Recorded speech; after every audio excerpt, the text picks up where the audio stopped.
Hi guys, welcome back to my channel.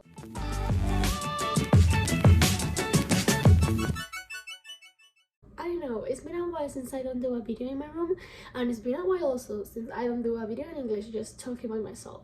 Alright, so today, in the video of today, I'm so excited to show you this video presentation about my country, about Spain. So we have culture night at the church. So basically they asked me some questions like, do we have Thanksgiving, how is Christmas, some traditions that we don't have here, you guys don't have here in the US, or I don't know, things that I like the most about US, best food I ever had here, just a bunch of questions to get you know me better and to get know my country better. So I hope you guys like this video. I'm gonna make this introduction longer, so let's go to the presentation. Alright, so tonight, as you may know, is culture night. So Sam asked me to do like a little presentation with a question that she asked me for about my country, Spain. Okay, so as a little introduction, I just wanted to not show you because I think that you already know, but I'm gonna put a map of the world and I'm gonna just point out where Spain is, because the question that Sam asked me, it has like a lot to do where is Spain located in the world. Someone wants to come and just point out where they think Spain is. Somewhere over here. Yeah, it's in Europe, good, but not here. Really, Sam? Yeah, there you go. It's a little peninsula right here. We have the Atlantic Ocean here this way, the Mediterranean Sea this way, and the Cantabric Sea this way. So we have two seas and one ocean. So this is Spain. I live here in Malaga, right? And this is the capital, Madrid. As I say, yeah, we have here the oceans, and we also have a bunch of islands right down where Africa is. So that's why it's here. We also have two cities on the north of Africa too, called Melilla and Ceuta. Actually, half of my family is from Melilla. Spain is organized, but as here as a state, is called, I have it here, autonomous communities. We have 17. But we also inside this states, we have provincias, or provinces in this case in English, I believe. So these little things here is provincias. So I think that's like a random fact that we don't go through states to counties. We have something in the middle. So yeah, I live in the province of Malaga, and this here, what I'm showing right now, is my state, which is called Andalusia. Yeah, and we also have 7 languages and sub-official languages in Spain. It's not only Spanish. Question. Yeah. So is Catalonia? Yeah, Catalonia is one of them. Or a city? Catalonia is a state. Okay. It's a state. They have their own other official language, which is Catalan. Mm-hmm. But they also speak Spanish, because Spanish is like the official of the whole country. But in their schools, actually, they speak more Catalan. Their life is more Catalan than Spanish. Other one is País Vasco, right here. They speak Euskera, which is a pre-Romantic language. So that means that when the people from Rome came to Spain and put Latin, that's I don't know how to say it, the root of our language. They weren't conquered by them, so their language has not been damaged. So yeah, and then we have a Gallego right here. So how many languages do you know? Just Spanish, because I live in the south and we don't, all those things happens in the north. Our holidays, and she asked for Thanksgiving, all right? We don't have Thanksgiving for historical and cultural reasons, because as I think you know, I assume that Thanksgiving is just a thing that happens when British people came here to the US and just have a dinner with the natives and everything. We don't have that because we are not British. We are not America. All right, then as about Easter, we don't have Easter. I mean, we do have Easter, but not as you do the Easter, because you do it with the bunnies and the chocolate. We don't have that. Our Easter we celebrate more the Holy Week. The whole week we have like, I don't know how to say this, like images of all the stage that Jesus had passed when he came to Jerusalem until he died. So each day we just have like a bunch of the images they're called cofradías. So each cofradía is focused on one stage of what happened. And I have a little video of my cofradía right here, so you can see how is this. We have this. Have you ever heard about Ku Klux Klan? Do you know how they work? Yeah. Well. Oh yes. Okay. We just wore the same things. Yeah. You just didn't do bad things with it, right? We didn't have anything bad. So yeah, this is how we dress. Like, it's just one day per week. Each cofradía has their days. Mine get out on Thursday. So yeah, we basically like everyone's going with the candles. They get in the shoulders for almost like more than 10 hours through the whole city. Yeah, we also our cofradía is especially like it's special about that we have our own drums, but behind the images of Jesus, we have a whole band, a professional band. Each cofradía has this. It's basically like to show respect to Jesus. There are people that do this without shoes because they just make like a promise to Jesus, like say, all right, I need this. If you do it, I will just pray for you through all the stage. I will do without shoes. I don't know. For me, it's amazing. We have here just images with the like all the things that happens and everything. We also have Virgin Marys, but my cofradía doesn't have it because we are kind of poor, so we don't have enough money to do the image. This is not new. This has been happening for practically our whole life. You asked me also about Christmas. Well, we don't have Santa Claus. I do Santa Claus in my house because my family just do, but originally we don't have Santa Claus. This is more an American thing than an European thing. What we have is the three wisest men or the three wisest kings, whatever how you know them. There's basically three men that came, we do it the 6th of January, they came to Jesus to give him like presents. So that's what we have. And what we also do is parades. The night of the 5th of January, we do a parade. Then she asked me something about my opinions about America, especially food. So, tell me about the weirdest food. Alright. Before I came here, I was already just like family. I have eaten typical American food such as hamburgers, I don't know, like potato and all stuff that you have. I already eat that, so I kind of really know it. I know that I have a lot of dishes that I haven't tried yet. They are typical from your country. But I wasn't aware how much Latin and Mexican food you have here. Because I know that you had that in the South, but I wasn't expecting that in Idaho. Like the high school, the whole day with Mexican food, like, oh. I like that, but I wasn't expecting that. It was like, wow. Alright, then the best food, well, I love meat.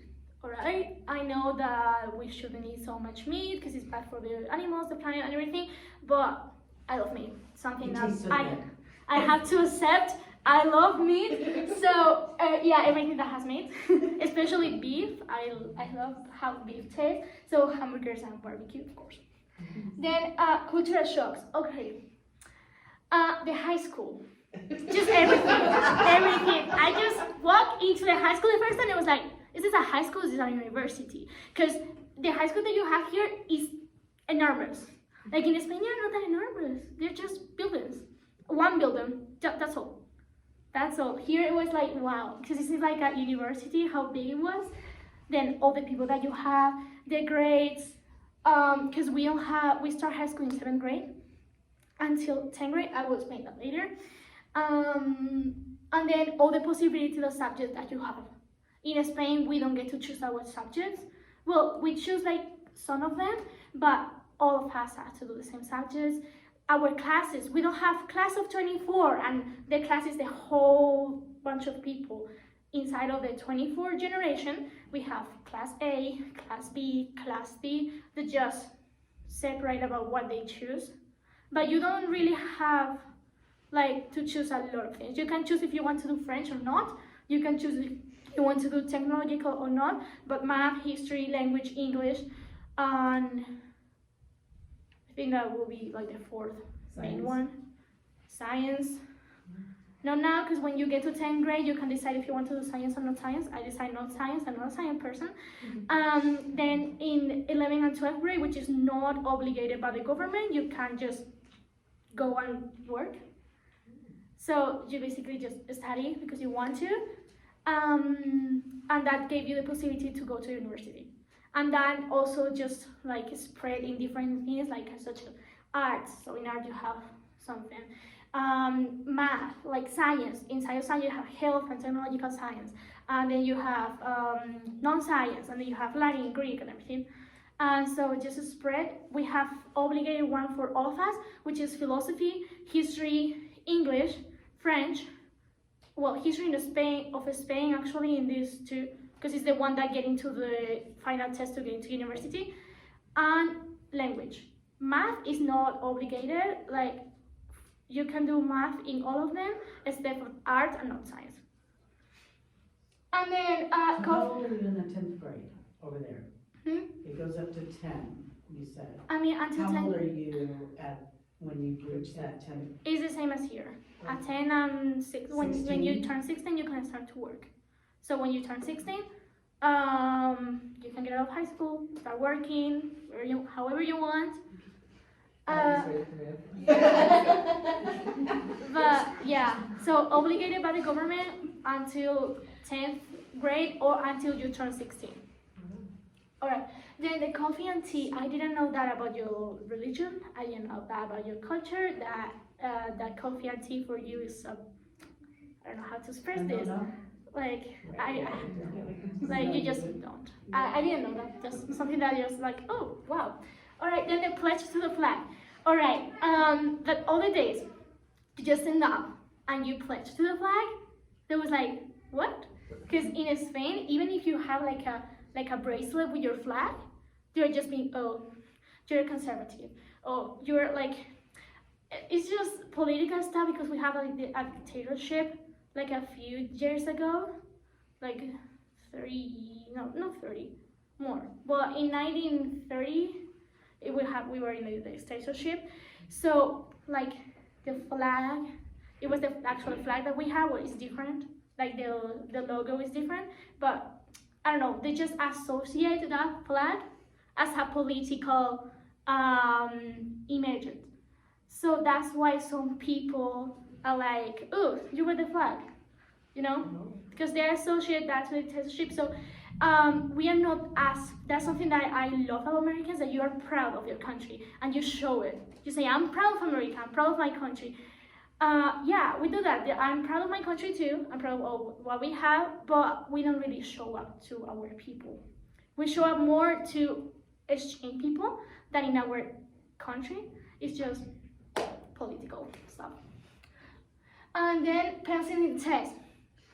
If I use pencil in a test, they read the test off, or the part that you use pencil, they don't correct them.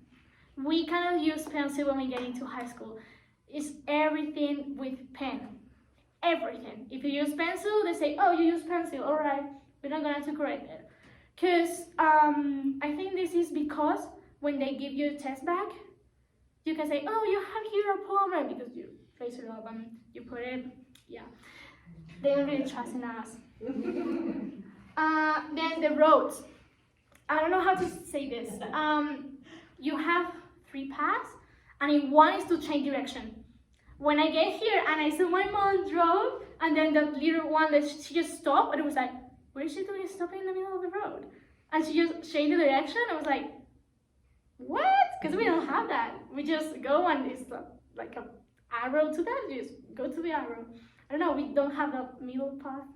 Oh, right. Yeah. Yeah. Then the license plate. I love that. I actually bought one in DI to keep it in my room. Like the plate with the drawings and the name of the state. I love it. We don't have that because we are in the European Union.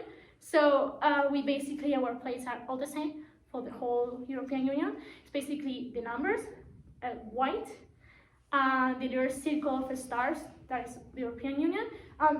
In the middle, just the capital letter of your country. In our way is Spain, but it will be España, so with an E. That's all. So when I came here and I see Idaho is white, Ohio is white, different with drawings, I was like, I need one, so I bought one. The toilet. Yeah. So I just get here, and when the first time I went to the toilet, alright, I already know that it has like the thing for push the water. Here we have it on the top. We just push. The top is like your circle. You just push. So I already know that was there. I already know. But when I opened it and the water was like this, I was like, oh, I did something wrong. I'm already, because our water stays down, and if it goes up, you did something wrong. All right, yeah, my family, yeah. Oops. Obviously, I miss my family. I mean, it's my family, you know. But I can talk to them. Something inanimated without life that I miss. The organization of the cities. You know how much I miss a street, when I can walk through the places, when I can get a public transport, when I don't have to depend on someone like Alicia already know. All the days I ask her, she's been driving me home all the days these 2 trimesters because I'm not able to drive, and I don't like to do that. As you see here, well, I have some monuments I was painting. As you see here, we have buildings more than houses. Like houses, we have more like in towns, on the mountains or near towns. Like this is Barcelona, so it's a big city, the second biggest city in Spain. So you see, it's everything building, everything super close. Spanish food. You need to come. All right, first, Serrano ham. This is the best thing on the planet. I wish I could take some here, but it's illegal, so I can't. Then paella. I love this. It's my favorite food. I don't know how, I know that sounds cliche, but it's my favorite food. Then churros, you all know churros, right? All right, they are not churros. I'm sorry, I have to tell you, they're not churros. They are not. We eat them for breakfast usually. Yeah, basically that, and then fish. I miss seafood so much. For drink, we can drink at 18. We can drive a car at 18, but a motorbike since we are 16 or since we are 14. Then clubs or parties. It depends on the club. There are clubs that allow 16 years old, there are clubs that allow 18 years old, and there are clubs that only 20. So it depends on the club. Then health. That is another thing that got a cultural shock when I get here, and I had to do my physical for the track, because I'm doing track. And I get there, and it was Mika and me in the same place. And I was like, she has 4 years old. How we can be in the same place? Like how we can be in pediatrics? I asked my husband and say, hey Maya, are you sure I can be here? I mean, I don't have to go to an adult a doctor? Well, no, because we finish pediatric when we are 16, or sometimes when you are 14, when you start to become an adult physically, you stop and you go to health as all adults. And it's public. We have public health. We also have private health, but public health is basically that you don't have to pay. If you are gonna have birth, you don't have to pay because you get birth. If you are, like, you break your knee, you don't have to pay. You only have to pay if it's something that, or a vaccine that is not in the obligated vaccine that you have to go by the government. For example, I had to take some vaccines that we don't have in our obligated government vaccine to come here, so I have to pay them. Vote, we can vote when we are 18, as here. Then work, we can work when we are 16, and when you are 15 with parents approved. Like your parents have to authorize you. And then airsoft weapons, they're illegal, completely illegal. You have to have a certificate, like if you are police, if you go hand, like professionally, you have to have a certificate, but they're completely illegal. I knew that when I came here, but each time that I see the shotgun in the car, I freak out. I seriously, something that is just, it makes me scary, because I know that it shouldn't make me scared, it should make me like to feel more protected than I already am, but it made me scary just to think that you have the possibility to shoot someone, because that's the last thing that a Spaniard people would think, the last thing, like to shoot someone. I've never, like, if someone comes and to rob my house, if someone's come to hurt me, I will never think to have a shotgun in my pocket. So ages, all right. I put the one that are obligatory in orange and the one that are not in black.